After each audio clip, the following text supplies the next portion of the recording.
Everybody, Brendan from Team Top Cut here. Making a video quickly about Vanquish Soul Canine, and we're going to have a deck list pulled up here in just a second, but really I wanted to talk about my experience playing the deck so far this season, and specifically at YCS Vancouver. So for those who don't know, I've been making Vanquish Soul content for a while now, and I've been playing the deck literally since it came out. A buddy of mine said, "Oh, I think you'd like to play this," and ever since I just kind of have been. I've loved it, and I don't regret it for a second. And so to be able to make content for it now, while it's tier 1, while it's meta, maybe even the best deck in the room, is such a cool experience. It's like, yes, finally, this is the moment that the last 2 years have been building up towards. Kind of back on the topic here. At YCS Vancouver, both myself and my teammate Brian, we both played Canine Vanquish Soul, and incredibly similar lists, which, let me make sure that I've got that queued up. I do. Okay. I'll have that pulled up in just a sec. And we wanted to talk about a couple of things about the deck. But before then, let me go into my personal experience. This was a very frustrating event for me. I have bubbled a lot. To both Brian and myself, results matter. Tangible results matter, and I have bubbled out of YCS after YCS after YCS, and it's just been unbelievably frustrating for me to have that experience. And this was the one time that I thought I was finally going to cross that threshold, right? So my losses were to Triff, who ended ended the Swiss event in 3rd place, and won the whole event. Kudos to him, phenomenal player, definitely my hardest opponent. And then my other loss was to Christian Urena, another phenomenal player. We played the mirror match, and I definitely played a little too cautiously. If I could go back and do it again, I would have just said, all right, screw it. It doesn't matter that he's Christian Urena. I'm just going to play instead of just kind of trying to dance around it. And then my one draw was something that might have been able to have been a win if I had made some different decisions. And I reflect on that a lot. But other than that, I think I played near perfectly throughout the event. And so to me, this felt like the first time that I really deserved to top. Really deserved it. And I got 34th out of a top 32. Let me pull the standings up. I know I've got those somewhere around here. Yeah. 34th place right there. Unfortunate. There were a handful of X21s that topped, and I was on the outside of that X21. So unfortunately, it was what it was. Oh, I pulled it up, but I didn't put it onto the screen, did I? There we go. 34th. Unfortunate. Now, it wasn't all doom and gloom, right? This wasn't something that I just feel so bad about the whole time. There's definitely something cool that happened to me that I do want to go into, and hopefully this is an insight to players who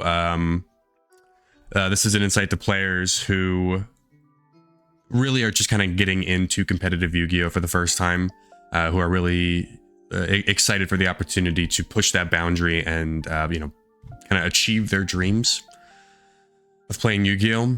And for me, it was when a friend of mine texted me after day 1 saying, "Hey, YGO Pro has you listed as a duelist to watch out for." So, YCS Vancouver Duelist Watch. YCS Vancouver has 560 duelists. Let's take a look at some of the players who performed well and are advancing to day 2 of the event after 8 rounds of Swiss. Well, they make top cut. And in that X2 bracket, with Yassine and Couch and Jesse Cotton and Santoli, right? All of these phenomenal players here is Brendan Outlaw. That's really cool. That's really, really cool. I used to dream about being recognized in the game as a player. I do a lot of judging, but I always used to dream about being recognized in the community as a player. And this is something small. It's not a big win. It's not a top, but it's still really cool. It's still really cool to have happened to me. So I'm grateful to have had that experience. You can ask Brian. We got an Airbnb that night, and I was just like, oh my god, look at this. I was freaking out. I was having was having such a ball. Which was also interesting because we didn't book a hotel or an Airbnb in Vancouver. We drove up from Seattle. It's about 2.5 hour drive. And we sort of had this discussion of, it's basically a regional. If we do well, we can figure something out after the fact. And of course, both of us made day 2. So we had to find a last minute Airbnb. And none of us had brought our toothbrush, toothpaste, change of clothes with us. So we went to this market. We got a toothbrush, got some toothpaste. And literally, I did my laundry while showering. Just hung out in the bathroom for like an extra half hour, 40 minutes, just waiting for my clothes to dry. So I ended up showing up to day 2 in the exact same outfit that I wore day 1. I'm hoping nobody thought that I didn't clean my clothes or that I wasn't wearing a clean outfit. Anyway, so yeah, I'm gonna go ahead and pop on over to the deck here. I've talked about it long enough. Let's. Okay, so this is the list that I played. Brian and I had very similar lists. I think the biggest difference between the two of us was a Triple Tactics Talent was in the side deck. I think he was on 3 Xiaolong. I think he played 41 with 3 Xiaolong.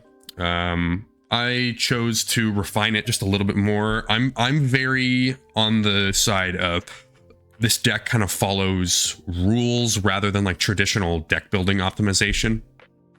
And so for me, I saw 2 Jokul, 2 Xiaolong, all right? If you want to go Jokul, Xiaolong, summon both, then having the same number of ratios can be considered a good thing, or something that sort of matches. And, maybe that was me just sort of throwing out some random concept instead of like, actual deck building math and optimization. But, hey, didn't do so bad, right? Didn't do so bad. Did better than Brian did. So not that he's a worse player or anything, just I guess I got a little bit luckier than he did. And then another big difference was that I played Gravekeeper's Inscription. He did not. I know that for 1, Talents was definitely in the side deck. I don't remember what else he had in there, but he definitely regretted not playing Inscription. Like, I remember we were talking about it, and over the course of the day, he was just saying, maybe Inscription would have been a good idea. Every time that this resolved, it definitely bought me another turn. Like, the number 1 experience that Brian and I shared with this deck was bricking. Like, straight up, just the entire event was off the back of just bricking over and over and over again. Like, so many bad hands. I cannot even begin to tell you how many times I had to claw my way to victory through like Xiaolong, Nib, double Charmy, and then the quick play spell or something ridiculous like that. There was a time where I think it was actually against Triff, where my hand was like double Inscription, Nibiru, Fua, and like the quick play or like Xiaolong. It was bad. It was really bad. That was actually game 3. I literally just Gravekeeper'd Inscription twice to try to stall. It actually bought me an adequate amount of turns to potentially top deck a starter, but by the time that I got into one, it was just too late. So I love this card. Going second against Yummy, this is way better than people give it credit for. Going second against, like going first or second against both Draco Tail and Yummy, you can side this card. And same thing against K9 Crystron, going first, you can side this in. This sort of actually forms as both a floodgate and a board breaker, in the sense that if you're playing against Yummy, you can call, neither player can special summon monsters from the graveyard, and suddenly their synchros don't do anything, right? Surprise has to be used to bounce, and because this lasts 2 turns, they actually are put in the position of, okay, now they have to play out of just what they have on their field and in their hand, which a lot of Yummy players will commit a lot of their resources or most of their resources to graveyard at the end of their turn 1.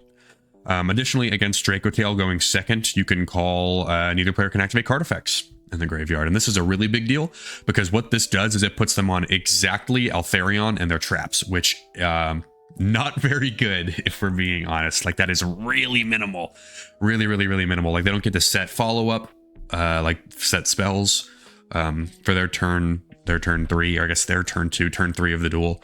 And then Pan doesn't pop monsters. What's the orange one? I should know this. Draco Tail. Urgula. I was never gonna remember that. Urgula can't pop spells and traps, so it's actually really good because you don't get to just trigger the effects to set cards or add back or any of that stuff. It's really just Altharion and the trap cards, which these trap cards, they don't do very much to you as a Vanquish Soul Canine player. They just don't. I love this card. This card put in work. The only reason why it didn't work against Triff was because the rest of my hands sucked. It was just I put 0 bodies on board, I think, the entire duel. So he just got to swing at me for 3 turns. And then Book of Eclipse was something that we discussed the night before, right? Because we were looking at our siding patterns and we were sort of discussing, okay, what could be high impact going first or second into both Yummy and K9 VS that gives us the opportunity to really have some flexibility for if we need to side in or out Charmies. And we spent a while thinking about it, that's for sure. And ultimately we landed on Book of Eclipse as a good idea. I really liked it. I didn't love it.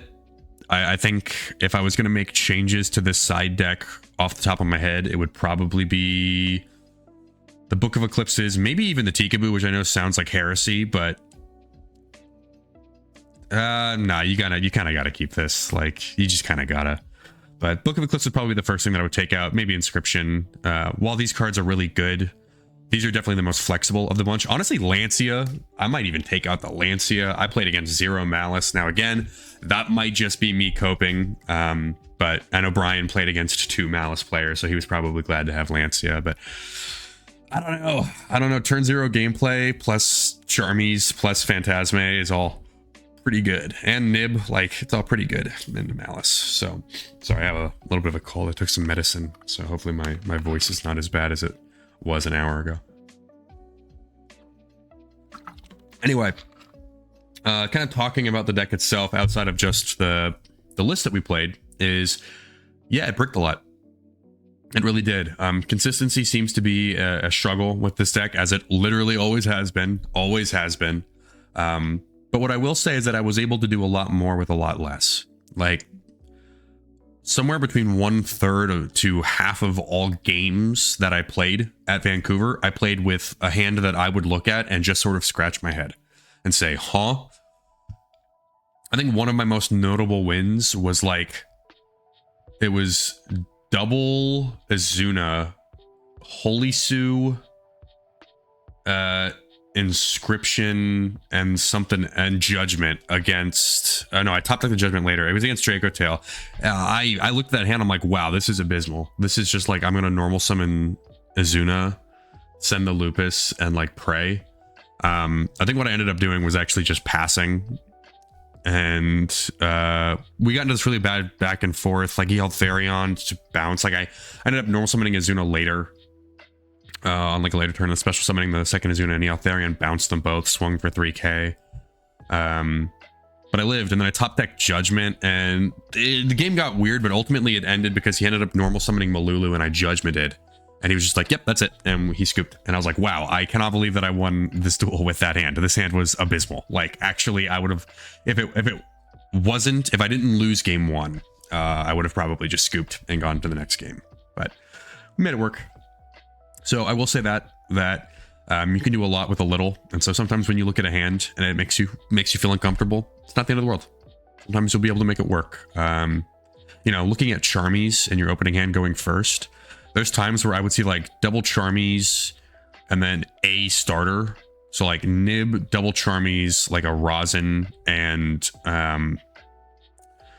you know, Jokul or something. And I would just go, okay, we'll wait. I can wait. Or Azuna would probably be a better example. I might not wait on that just because I don't have anything that's going to interact in the opponent's turn. What I'd probably do in that case is just use both Charmies on my turn and then normal Rosin. But if it was like Azuna, I'd be like, okay, I have some interaction. I've got the Nib and the Azuna to keep me safe. I've got the Charmies to try to draw into something, and then I've got Rosin as a starter. And then hopefully I'll draw into like Sue or something. So it's okay to pass on bad hands sometimes, just like raw bad hands where you can't play with, you know, your Nibs, your Charmies, you know, maybe Sue plus an attribute, but not a starter. Just be like, all right, we'll see what happens. This is a really interesting format. It's really interesting. It's not nearly as buildable as it used to be. OTKs aren't happening nearly as much. Actually, let me pull up my matchups from... Okay, yeah. Let me pull up my matchups from the YCS, because that'll actually help with some context. I ran the gauntlet on this. Actually, it was bad. It was like really bad how many of these... Okay, So this was my matchups for the YCS. Round 1 I played against Blue Eyes, 2 Odom, kind of a newer player. Nice guy. Cool guy. Round 2 was K9 VS. This was Christian Urena. He 2-0'd me. That felt bad. Lost a die roll there. Round 3, won the die roll. I won that 2-1, also against K9 VS. See, I only lost 1 mirror match and 1 Yummy matchup. Played against 3 Yummy, 4 K9 VS, 1 Draco Tail, 1 Blue Eyes, 1 Mermail. So a little bit of the sort of fringe tier 2 picks to start and to end the tournament for me. And then the middle was just all meta. All meta. Woof. You know what's funny is that Mermail opponent, really cool guy. Honestly, really good company. But the fact that I managed to not like make a going first turn ever against him and was able to win the match was really cool for me personally. I know game two I fooed him and he goes, oh yeah, that's fine, normal summon barrier statue. No. The nib looking at me in my hand was just like Game 1 I had a nib in hand and I literally had to do everything I could to keep him off of Minstrel because I needed that nib to resolve. So I ended up holding my Azuna for after he searched Minstrel. Then I went Azuna, Lupus, and I made a Ripper because if he uses the Minstrel and he sees the nib and he rips it out, I just lose outright. So I was like, all right, we'll just make the Ripper so I can negate the Minstrel and see what happens. It ended up working. He ended on nib token plus Adrian and I pulled a win out of my butt. So yeah, Meta Gauntlet. Wow. I did build around those 2 decks, K9 VS and Yummy. So every decision that I made with building the deck was made with those 2 decks in mind. I did choose to disrespect the Draco Tail matchup. I don't regret that. My 1 Draco Tail draw should have been a win, and I misplayed. So, is what it is. And then, like, Nibs in the main, I was not on this before, and I see why I am now. This card is really good. I know it's not an attribute, but, like, you really do want something that you can draw off of your Charmies if you're forced to just pass. That can be really beneficial, especially against Yummy, right? Because against Yummy, your Azunas are going to do nothing, right? It's literally just sue or bust. And so that's never going to be enough to beat Yummy if you just pass on Charmies in hand. So we threw the Nibs in there because this card is really good against Yummy. And especially if they're not playing into this, these aren't going to hit board. So we don't have to worry about attributing our own board. There was also one time where I got Book of Eclipsed, or no, I got Daruma Cannoned. And I had a nib in hand. I was just like, oh, great. Now I don't tribute my own board when I nib you. I think it was Book of Eclipse. It was probably that. But yeah, I don't know. I love the deck.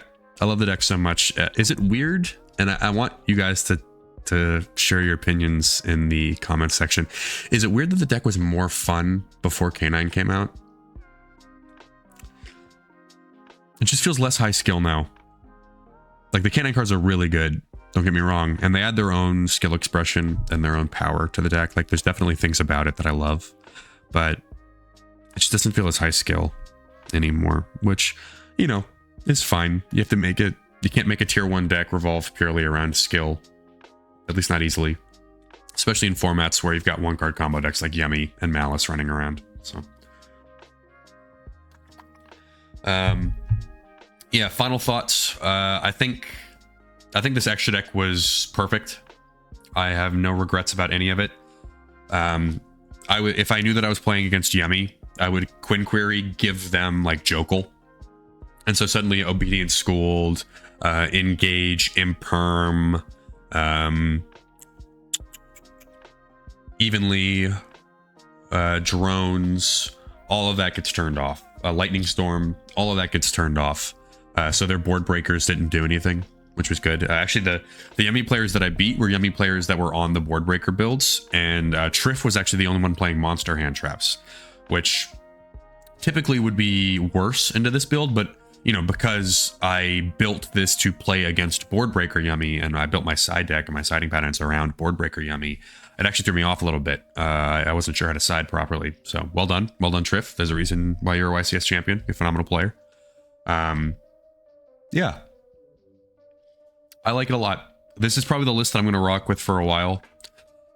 I might make some slight changes here or there. Like maybe I move a Perulia out for Prosby or something. I do want to try Small World. I feel like, you know, consistency is such a problem, and we're drawing monsters that we're not doing anything with. So Small World being able to bridge like dead Xiaolongs or like extra copies of canine cards that we search could be really nice. I think additionally, unlike Canine Crystron, where Canine can bridge into the Crystron engine, the fact that Canine can't bridge into the Vanquish engine does suck. Because there's times where you open only Canine cards, and so you're ending on like a half board because you're ending on like 2 or 3 rank 5s and no Vanquish cards, and that feels kind of bad because Vanquish is the heart and soul of your deck. It's not Canine that's going to win you games. It's Vanquish that's going to win you games. So maybe I'll try this out over the Rhoda. I didn't like Rhoda. Never came up once. I might do Rhoda for like a second copy of the field spell. That would have come up. Actually, against Triff, if I had played 2 of this, that would have come up. And I would have won. So maybe I'll try that. And I was thinking about it the night before. I ended up not doing it, but maybe I'll try that. Really like this card. I know that there's a lot of people that are like, oh, negative, -1, but like your cards get you so much advantage right now. Hush. Hush. Like Joke will just be searching free cards. Hush. Okay. I think that's it. If you have anything that you want to see from the deck, I'd love to make more content for it going forward. Please go ahead and let us know in the comments section. Let me know how you've been doing with the deck since its release. What do you like? What do you not like? You know, is there any changes that you think you would make? What do you do specifically with your list that you feel you would like for us to try out? Love to hear feedback. Would love to. Thank you guys so much for the opportunity to make this content for you. I love it. I love it. It really is a privilege. So, all right. Brendan out.